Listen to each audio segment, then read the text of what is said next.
Reflexiones sobre la bendición de Toronto. Un ensayo de Graham Harrison. Hace menos de un año que la bendición de Toronto hizo por primera vez su aparición en Europa. Este fenómeno, cuyo nombre estuvo inspirado en la iglesia de Vineyard, cerca del aeropuerto de la más cosmopolita de las ciudades canadienses, se ha propagado por las islas británicas y Europa, manifestando una destacada propensión a hacerse aceptar por una gran diversidad de grupos eclesiásticos.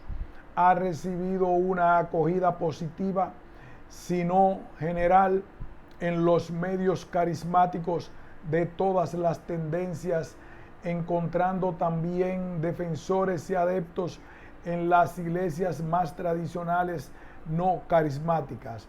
Dos iglesias en particular parecen haber sido los centros de difusión y desarrollo en Gran Bretaña. Una es la anglicana, la iglesia de la Santa Trinidad en Brompton. La otra es bautista en Wimbledon. Cualquiera que sea la primera reacción que se pueda tener al escuchar los ecos de lo que sucede en estas iglesias y en otros lugares, sería imprudente ignorarlos y suponer que, así como un buen número de fenómenos religiosos venidos del otro lado del Atlántico, no perdurará mucho. En lo que a mí concierne, tras oír a un amigo cuyo discernimiento teológico tengo buenas razones para respetar, ponderar los beneficios personales obtenidos de su participación en este movimiento, acogí con alegría la ocasión de visitar las dos iglesias antes dichas para comprobar por mí mismo lo que sucedía. Además de estas visitas, he visto por un lado los videos de Ellie Mumford, esposa del pastor de la iglesia de Vineyard en Putney, Londres, que al parecer sería el instrumento humano mediante el cual la bendición habría llegado a Europa, y por otro lado, dos emisiones que le fueron dedicadas por la televisión galesa. También asistí acompañado de otros pastores a una reunión que tuvo lugar al sur del país de Gales para presentar todas las actividades asociadas al movimiento. Además, me documenté lo más posible leyendo una amplia gama de textos de numerosas obras escritas por adeptos entusiastas, artículos publicados en la prensa escrita religiosa y secular, favorables o desfavorables. Por todo ello, creo poder pronunciarme sobre el asunto. Ciertamente, no existe duda de que este ejercicio es una simple pérdida de tiempo, ya que el menor discernimiento teológico es suficiente para comprender desde el principio que la bendición de Toronto no tiene su origen en el cielo. Sin embargo, me atrevo a adelantar que en ciertas épocas se producen fenómenos extraños en la historia espiritual del pueblo de Dios. Es igualmente cierto que han sucedido hechos extraordinarios, finalmente imputables con claridad a Satanás, que comenzaron a intrigar y engañar a hombres de Dios a pesar de su clarividencia. Por otra parte, la historia de lo que Ronald Knox llamaba el entusiasmo está sembrada con ejemplos de personas y de movimientos que parecían prevalecer, pero que acabaron por hundirse, dejando tras sí seres destrozados que tuvieron la seguridad de ser guiados por la mano de Dios en todo lo que hacían. Las palabras del apóstol Pablo a los tesalonicenses son siempre apropiadas. No apaguéis al espíritu, no menosprecéis las profecías, examinadlo todo, retened lo bueno. Tesalonicenses 15, 19, 21. He tratado de dirigir mi investigación sin ingenuidad, pero con un espíritu lo más bíblicamente abierto que me fuera posible, haciendo una evaluación honesta de lo que ha sucedido, por cuanto se trata de un movimiento ampliamente extendido en la actualidad. ¿Quién osaría negar que nuestros países necesitan urgentemente una visitación del cielo? Los motivos para el ánimo son tan poco numerosos que sería causa de alegría saber que está a punto de ocurrir una inversión en la tendencia. Desconfío sobre todo de las reacciones a favor o en contra que aparecen para caracterizar ciertas declaraciones sobre la bendición de Toronto. Igualmente, mi anhelo ha sido no adoptar una actitud de manera Gamaliel, esperando el juicio del tiempo venidero para evitar adoptar una postura en el plano teológico. Ahora bien, se asegura que el origen de lo que sucedió en Toronto hay que buscarlo en personas un tanto insólitas pertenecientes a medios hipercarismáticos pentecostales de Norteamérica, Rodney Howard Browse y Kenneth Copeland. Para algunos no es necesario ir más allá. Esto es ya suficientemente elocuente.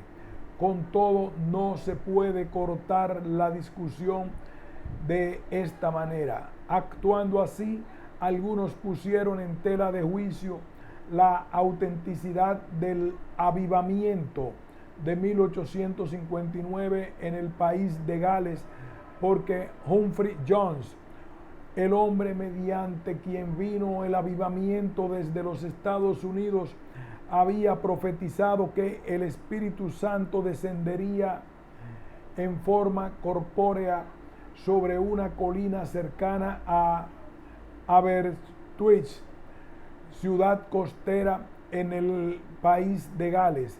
Lo que necesitamos es discernimiento, no una evaluación demasiado precipitada basada en la presencia o la no presencia de personajes más o menos vinculados a los responsables del movimiento.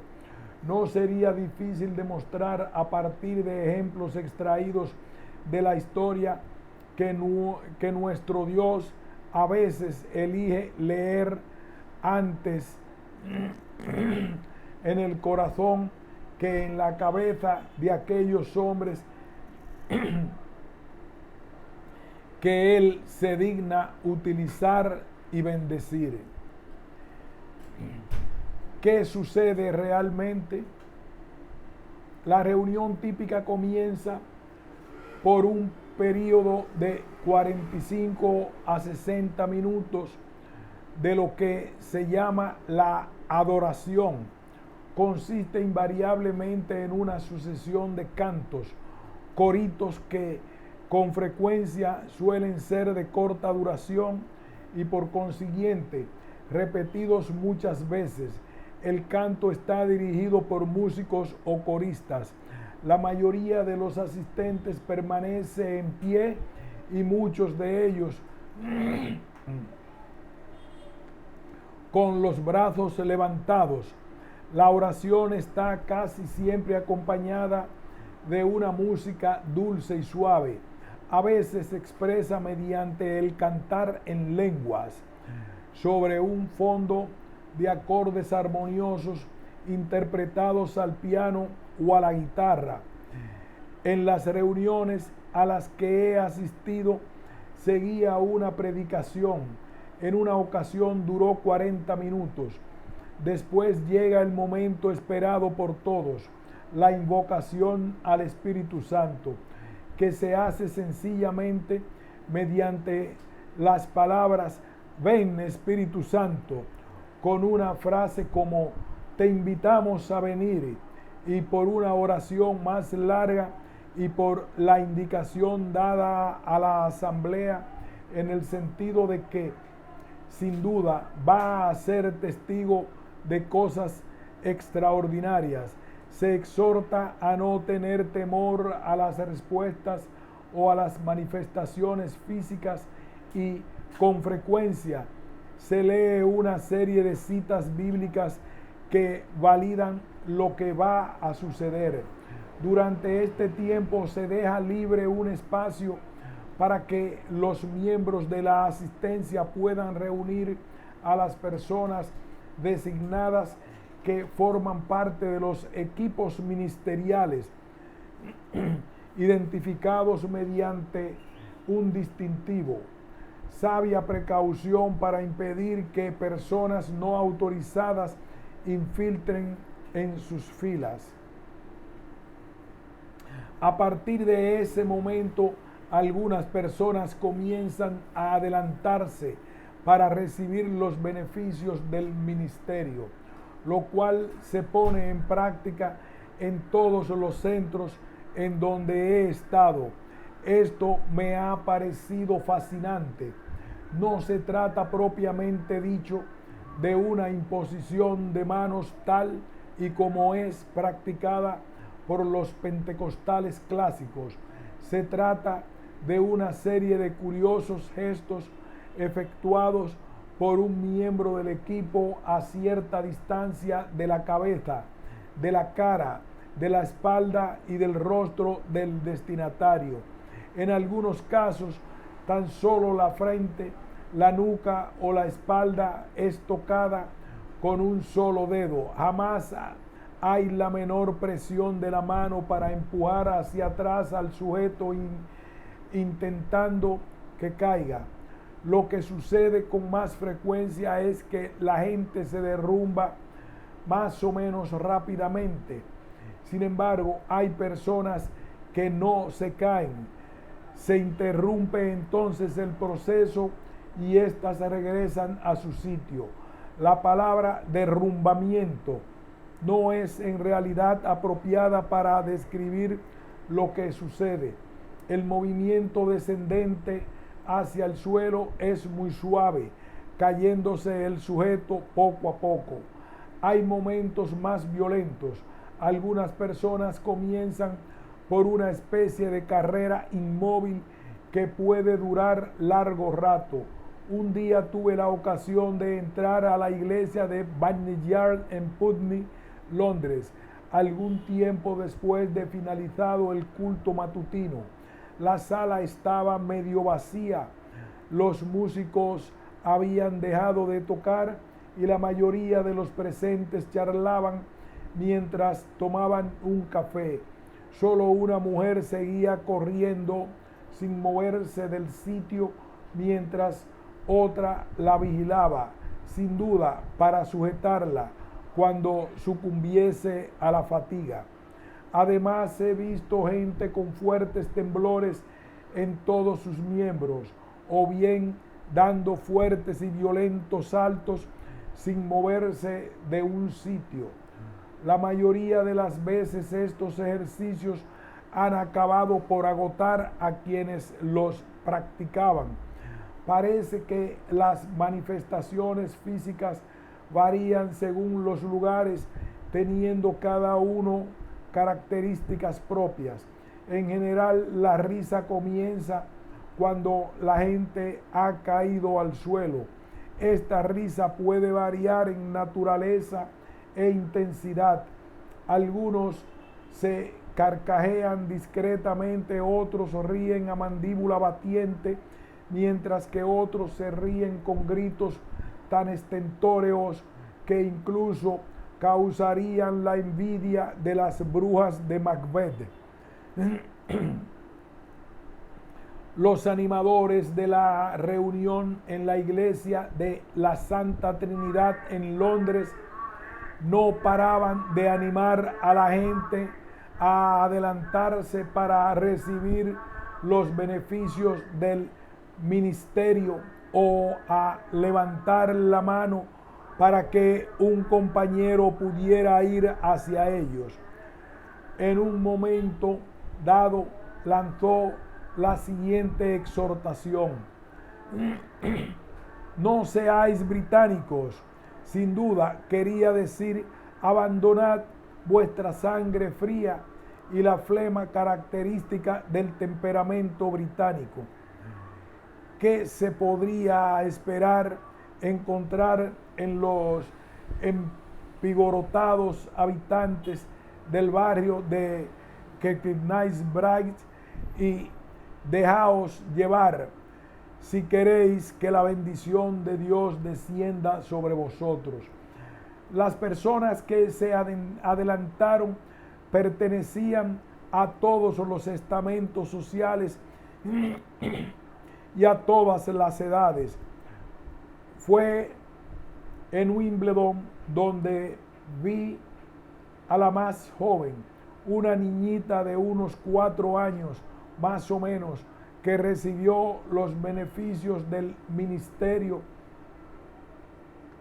por medio de 2 mujeres que, incluso estando de rodillas, eran más altas que ella. Debo confesar que la participación de muchos otros niños allí y en otros lugares es lo que más me ha afectado. Creo haber oído en la iglesia de la Santa Trinidad 2 rugidos de león, sin estar, no obstante, seguro de si se trataba más bien de ruidos producidos por el sistema de sonorización. Fuera de lo que fuesen estos ruidos y los gritos de otros animales, forman parte integrante de las manifestaciones típicas de la bendición de Toronto. Es interesante escuchar los testimonios de quienes han experimentado la bendición. Ninguno dijo estar inconsciente mientras permanecía postrado en el suelo. Por el contrario, todos describieron esta situación como muy agradable. Algunos afirmaron haber tenido la visión de un personaje bello y luminoso y quien tomaron por Cristo. Numerosos son quienes han testimoniado que, siguiendo a tales experiencias, experimentaron un mayor amor hacia Dios y un renovado interés por las cosas espirituales. También se argumenta, si tal es el fruto, ¿por qué esta paranoia a propósito de sus raíces?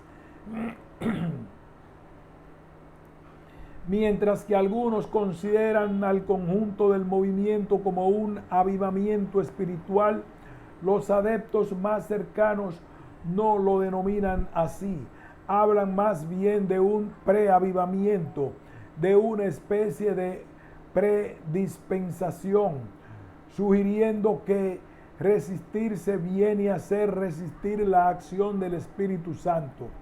Uno de los aspectos más sorprendentes del movimiento es el minucioso examen al que sus adherentes han sometido a la historia de la Iglesia a fin de encontrar ejemplos de movimientos análogos a la bendición de Toronto que se hayan producido en contextos diferentes y que hayan irreprochables en el plano teológico.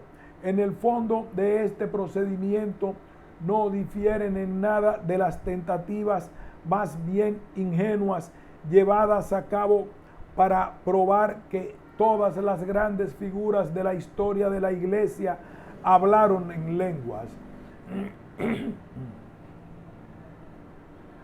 Los precursores espirituales del movimiento serían Jonathan Edwards y sobre todo, muy particularmente, su esposa Ellie Mumford. No se escatiman elogios a esta última, citándola como una extraordinaria ilustración de las manifestaciones del movimiento actual, con 2 siglos y medio de adelanto sobre su aparición en Toronto. Sin embargo, una lectura atenta de los relatos de Jonathan Edwards a propósito de las experiencias espirituales de su esposa no permite, a mi entender, tal interpretación. Es más, como veremos en los relatos de Edwards, hay elementos que faltan al movimiento actual de manera evidente. Una evaluación personal. ¿Cómo intentar una evaluación de este movimiento antes de aceptarlo o de rechazarlo en bloque? Creo que hay que examinarlo minuciosamente bajo 3 perspectivas: la perspectiva bíblico-teológica, la perspectiva histórica y la perspectiva psicológica. Merece la pena detenerse atentamente en cada uno de estos 3 aspectos. Por otro lado, conviene determinar si no hay más que 2 opciones: la aceptación o el rechazo absolutos. Es posible afirmar que hay personas que han sido bendecidas por Dios en esas reuniones sin admitir la autenticidad de los procedimientos utilizados.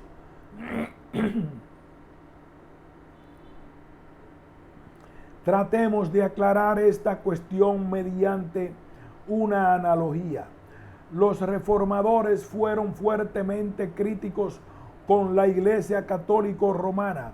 En general, no la consideraban como una verdadera iglesia de Dios.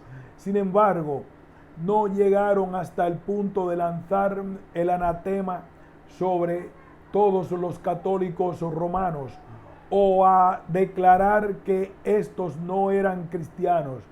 Reconocieron la obra de Dios en los individuos, afirmando que la bendición otorgada lo había sido a pesar de la Iglesia de Roma y no a causa de ella.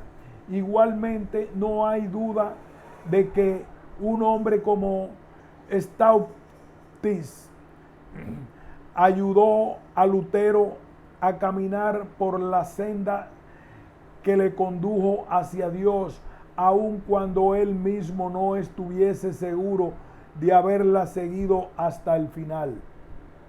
A perspectiva bíblico-teológica.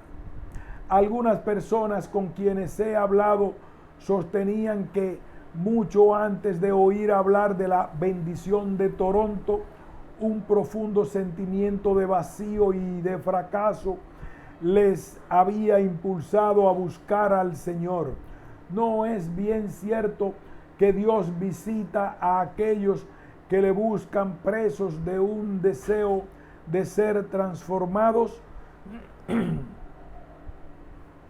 Muy bien pudieron estas personas haber interpretado equivocadamente lo que el Señor ha hecho y cometer un simple error de lógica al suponer que la bendición les había venido gracias a las reuniones a las que habían asistido. Es inútil desacreditar su evidente progreso espiritual con el fin de criticar a un movimiento que se haya gravemente puesto en tela de juicio, por no decir más. Ciertamente no es difícil encontrar fallos bíblicos al considerar el movimiento y sus pretensiones. Me parece que la identificación simplista que se hace entre lo que sucede en sus reuniones y las diversas experiencias físicas narradas en las Escrituras que hombres de ambos testamentos han vivido en sus encuentros con Dios bordean el absurdo. Los ejemplos bíblicos citados con más frecuencia son los siguientes: Ezequiel 1:28 y 3:23, Daniel 8:17 y 10:9, el mismo rey Saúl, 1 de Samuel 19:24, así como Juan, Apocalipsis 1:17, y los soldados que fueron a arrestar a Jesús en el huerto de Getsemaní, Juan 18:6. Una lectura superficial de estos textos debería bastar para poner en evidencia un gran número de diferencias entre lo que se dice en la Biblia y los tipos de experiencias descritas anteriormente. Lo que destaca en cada uno de los acontecimientos bíblicos es el sentimiento de temor reverente junto a una convicción de indignidad total. Que esta disposición haya estado presente en las reuniones en las que me he encontrado, particularmente junto a personas tiradas por el suelo, riendo o saltando, no era muy evidente para el observador. El ambiente era más bien de hilaridad y despreocupación, por no decir liviandad. Sería necesario realizar una encuesta para discernir mejor el fenómeno más típico de la bendición de Toronto: la risa. Es este elemento lo que más ha llamado la atención de los medios de comunicación seculares, con el cinismo con el que estamos acostumbrados a verles manifestarse, resaltando que este es un elemento más o menos ligado al cristianismo. Lo triste es que en este caso se les ha provisto ampliamente de todas las armas que necesitaban. Quiero ser muy claro, soy plenamente consciente de que existen en la historia de la iglesia ejemplos de estallidos de risa en las personas a quienes Dios se ha acercado para bendecirlas. Ciertos avivamientos han sido acompañados de una explosión de gozo tal que se ha manifestado en ciertas ocasiones mediante la risa. Después de todo, ¿no habla el Nuevo Testamento de gozo inefable y glorioso? Pero no es esta la cuestión en este caso. Se trata más bien de un fenómeno invariablemente esperado y de tal suerte que esa risa ha venido a ser el momento capital de las reuniones. A la objeción de el Salmo 126, 2, paréntesis, entonces nuestra boca se llenará de risa y nuestra lengua lanzará gritos de triunfo. Cierre. Es una justificación bíblica. Conviene oponer un pequeño trabajo hecho con la ayuda de una concordancia y de un léxico bíblico. Las palabras risa y reír se encuentran 80 veces en el Antiguo Testamento, dejando aparte el ejemplo de Abraham y Sara cuando les fue anunciado el futuro nacimiento de su hijo Isaac. Estas palabras indican casi siempre el desprecio y la burla expresada frecuentemente por los enemigos de Dios contra su pueblo y a veces por el mismo Señor hacia sus enemigos. No es diferente en el Nuevo Testamento. Las palabras risa y reír no aparecen más que 6 veces. 3 veces describe el recelo irónico de los oyentes de Jesús cuando éste afirma que la hija de Jairo está dormida. Otra está en Santiago 4:9, en donde se dice que la risa se convertirá en lloro. Este contraste lo hallamos 2 veces en el Evangelio de Lucas 6:21 y 25. Así pues, es abusivo pretender que en la Escritura la risa aparece como una manifestación de la bendición de Dios, y más aún organizar reuniones con la intención concreta de expresarse mediante la risa.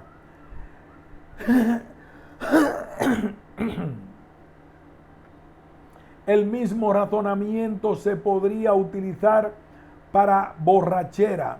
Ciertos textos, una de Samuel 1:13 y Hechos 2:13 y Efesios 5:18 son citados sin fundamento para probar que las manifestaciones de alta espiritualidad pueden parecerse al estado de embriaguez y que las expresiones físicas asociadas a veces a la bendición de Toronto se inscriben en la misma línea. Esto sugiere virtualmente que Dios estaría en su origen, pero en la Biblia los signos que acompañan a una experiencia profunda de Dios y de un cambio de vida son más bien el pesar ante el pecado y la humildad, acompañada de un intenso sentimiento de indignidad, no la hilaridad. Sin embargo, en las reuniones a las que he asistido, ubicadas en el movimiento de la bendición de Toronto, no he visto nada de esto. Resumiendo, ni por sus referencias a las Escrituras, ni por su forma de utilizarlas, esto es, por su hermenéutica, usando la palabra técnica, los responsables consiguen mostrar un solo precedente o un principio bíblico que justifique lo que ha venido a ser la manifestación típica del movimiento. Perspectiva histórica. ¿Aporta la historia la evidencia necesaria? Dado el lugar que Jonathan Edwards y su esposa Sarah ocupan en la defensa del movimiento, se podría suponer que existe algún vínculo directo entre su casa en Northampton, en Nueva Inglaterra, y la moderna metrópolis de Canadá. Si tan solo pudieran aparecer un día los vínculos teológicos más esenciales, quién sabe si los escritos de Edwards sobre el gran avivamiento, convertidos en los bestsellers de la región de Toronto, no producirían efectos inesperados. Por ahora, el vínculo entre las dos épocas es, cuando menos, frágil y confuso. En realidad, los señores Edwards y el movimiento de Toronto son diametralmente opuestos. Es cierto que se produjeron ciertos fenómenos extraordinarios de forma general, concretamente en torno a las reuniones, cuando el gran avivamiento, particularmente en torno a Edwards, quien no trató ni de explicarlos ni de alentarlos. En Nueva Inglaterra no se vio ni equipo ministerial ni agregados reconocidos que gesticulasen sobre las personas voluntarias antes de que algunos se desplomasen haciendo oír una fuerte y ronca risa. Han habido numerosos casos de convulsiones que se han producido sin haber sido buscados. Es cierto que Sarah Edwards ha vivido experiencias asombrosas, incluyendo la levitación, según testimonios verdaderos o falsos. Es cierto que en los informes de su marido no se ponía en duda su origen divino, pero esto no tenía nada que ver con lo que sucede en Toronto. Contrariamente a lo que sostienen Ellie Manford y otros, Sarah Edwards jamás fue presentada como completamente ebria durante muchos días seguidos. Ella vivió experiencias que exaltaban la majestad, la gloria y la compasión de Dios soberano, ante quien sentía su profunda indignidad. En los relatos de su marido permaneció en el anonimato y en este nunca trató de reproducir las experiencias de su esposa en la montaña o en la ciudad. Lo cierto es que si se me permitiese hacer una comparación, aquellos conducían más con el pie en el freno que en el acelerador. Las mismas observaciones pueden aplicarse al avivamiento de Irlanda del Norte en 1859. Hubo casos de postración, caídas, y de personas en trance, a veces durante mucho tiempo, pero hay que volver a insistir sobre el hecho de que estas cosas se produjeron por sí mismas y que no constituían un elemento del programa de avivamiento. Tanto en Irlanda del Norte como en el Gran Avivamiento, en el avivamiento metodista, como en otros muchos, se convirtió una multitud de personas. Es frecuente que en relación con la agitación que se puede ocasionar en este gran movimiento de liberación, se produzcan los fenómenos físicos más asombrosos. Perspectiva psicológica. Es legítimo preguntarse si ciertos fenómenos pueden explicarse desde el punto de vista psicológico. Considerar esta posibilidad no significa alinearse en el campo de aquellos que piensan que formular una explicación psicológica de los fenómenos religiosos es despojarlos de todo significado para las personas inteligentes. Se trata sobre todo de reconocer que numerosas manifestaciones religiosas pertenecen más al terreno de la psicología que al espiritual. No admitirlo puede perjudicar seriamente la causa de Cristo y tener consecuencias nefastas para aquellos que se dejan llevar por la corriente creyendo ciegamente que es por el Espíritu Santo. Muchos de ellos naufragan espiritualmente, haciendo decir a los escépticos: ya te lo había advertido. Pero es justo ridiculizar así estas actividades y a quienes las propagan. Hay quien objeta al punto que esos elementos peligrosos están ausentes de las reuniones. Subrayan que en la mayoría de los casos estas se desarrolla al modo carismático normal y moderado, es decir, pero es justo ridiculizar así estas actividades y a quienes las propagan.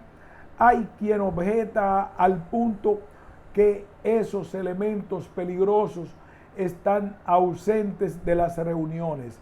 Subrayan que en la mayoría de los casos estas se desarrollan al modo carismático normal y moderado, es decir, un periodo de adoración al principio, cantos y coros que resultan familiares, acompañamiento musical, etc.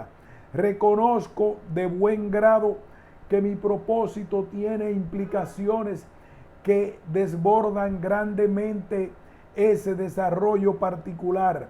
Afirmo, sin embargo, que este estilo de adoración, aunque relativamente tranquilo y aparentemente poco emotivo, lo más frecuente, es muy fuerte en razón de la sutil presión psicológica que ejerce en los participantes. Consideremos los factores siguientes. El ambiente está relajado y tranquilo. Las personas no están alerta, vigilantes. La música es repetitiva, así como las palabras que se cantan, lo cual no exige ni el más débil de los esfuerzos de concentración. En un tiempo en que la audiencia está en pie, con los brazos levantados y los ojos cerrados, siendo lo suficientemente prolongado como para ocasionar una cierta laxitud física y psicológica. Todo coopera a crear un estado soporífero en el que todos están completamente dispuestos a dar una buena acogida a lo que se les proponga. Muchas personas se acercan a las reuniones con el ánimo predispuesto en favor de los fenómenos que confían ver, sin querer acusar a los animadores de las reuniones de la más mínima mala intención. Hay que reconocer, no obstante, que son expertos en dirigir las emociones colectivas. Saben controlar el ritmo de la reunión, discerniendo el momento oportuno para ralentizarlo o acelerarlo, suscitar un estado emotivo utilizando hábilmente la música adecuada. De cuando en cuando hacen ciertas advertencias que desaniman a los más proclives a desaprobar lo que sucede, sugiriendo que el Señor está presente de una manera excepcional y que va a hacer cosas extraordinarias. Todo ello contribuye, aunque no se quiera admitir, a crear una atmósfera intensamente cargada de emoción que pesa sobre aquellos que comienzan a sentirse espiritualmente menesterosos y culpables de haber tenido reservas en cuanto a la validez de las manifestaciones.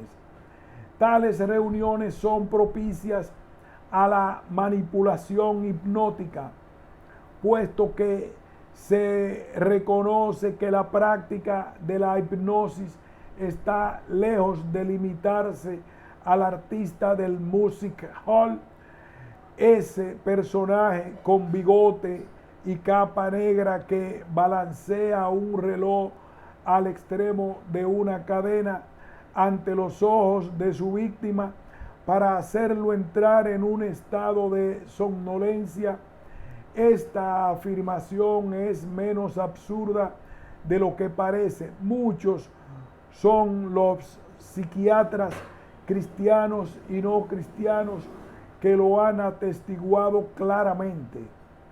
Consideremos ahora estos gestos tan particulares que los componentes del equipo hacen con las manos cerca de un candidato. Estos extraños gestos no tienen precedente bíblico. Un interesante artículo aparecido en el Time Magazine describía lo que llamaba la terapia sin contacto físico. No hacía mención alguna al movimiento de Toronto, pero resulta imposible no pensar en él. Comillas. Con las manos a pocos centímetros del paciente asistido, la enfermera realiza gestos en torno a su cuerpo de la cabeza a los pies, como si estuviera despojándole de una tela araña. Al acabar cada uno de estos amplios movimientos, realiza con los ojos cerrados un gesto brusco con las manos como para sacudirse agua. Tales son los gestos de la terapia sin contacto físico, una terapia muy controvertida que poco a poco va ganando adeptos en el mundo de la medicina. Muchas decenas de miles en los Estados Unidos y en numerosos países, según sus partidarios, esta terapia sirve no solo para confrontar y relajar a los pacientes, sino también para calmar el dolor, para producir modificaciones a nivel de la sangre y para favorecer la curación. No será esta terapia, como pretenden los detractores, una especialidad de la nueva era, una suerte de imposición de manos sin contacto físico que no tiene cabida en la medicina. He aquí otro factor significativo. Algunas personas hacen la experiencia de lo que se llama, según creo, regresión hipnótica. El hipnotizador, tras haber puesto al sujeto en estado de hipnosis, introduce en su subconsciente una palabra o una frase. Cuando el sujeto sale de su estado de trance, basta con que esta palabra o frase sea pronunciada para que vuelva a caer en estado de hipnosis. Ellen Mumford cuenta que, como un pastor americano, habiendo sufrido el efecto Toronto en la iglesia de Vineyard Aeropuerto, se volvía a caer al suelo en el momento de la invocación Espíritu Santo, ven, o en el instante de escribir estas palabras al redactar un informe para el boletín de su iglesia. Esta narración fue acogida con grandes risotadas que se redoblaron cuando ella dijo haber tenido la misma experiencia al escribir el incidente en una agenda mientras cruzaba el Atlántico en un vuelo de Air France. Según un buen número de testimonios públicos y en conversaciones privadas, parecería que después de haber vivido esta experiencia, la mayoría de las personas buscaban renovarla como si no llegaran a satisfacerse jamás. Habiéndola vivido el domingo anterior, de nuevo tienen necesidad de ello. ¿Qué hay de malo en eso? ¿No buscamos todos continuamente conocer mejor la gracia de Dios? sin duda, pero soy asaltado por una conjetura. ¿Dónde había escuchado antes esto? La respuesta es en relación con los drogadictos. Gracias a su dosis, la droga produce un estado eufórico durante un tiempo. Pronto se necesita una nueva dosis y así una y otra vez. ¿No será este fenómeno de la bendición de Toronto la expresión cristiana de la dependencia? Por mi parte, no he podido hallar un ejemplo paralelo en el Nuevo Testamento que justifique tales usos. Conclusión. Con gran pesar, al decir esto, soy sincero.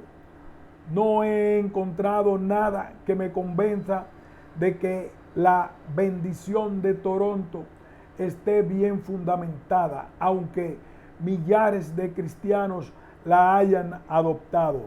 No pongo en duda su sinceridad y no encuentro necesario afirmar que el Señor no haya bendecido a ninguno de ellos. Con toda honestidad, no he percibido nada de siniestro o de satánico en las reuniones a las que he asistido. Sin embargo, recuerdo que las Escrituras dicen que Satanás se viste como ángel de luz y utiliza artimañas y maquinaciones. Estoy cada vez más persuadido de que en un determinado momento, habrá que reparar importantes daños, socorrer a los cristianos heridos y completamente desilusionados y presentar el Evangelio a los incrédulos endurecidos, y felizmente otro gran avivamiento asumirá en la oscuridad del olvido todo recuerdo de estas autodenominadas bendiciones. Nota: Graham Harrison es pastor de la Iglesia Evangélica Emmanuel en Newport, País de Gales. Este artículo apareció en la revista Foundations, publicada por el Consejo Evangélico Británico, BEC, número 34, primavera de 1995.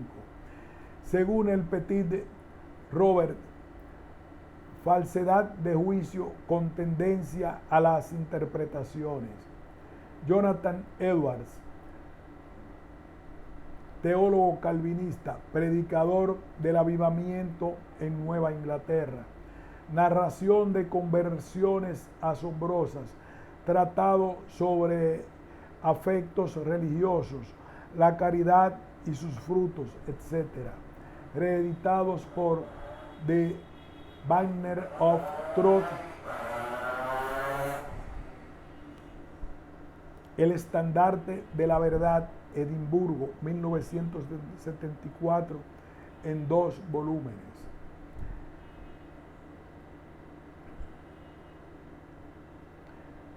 Graham Harrison, traducción hecha del francés por Jesús Zazo. Fin de este ensayo.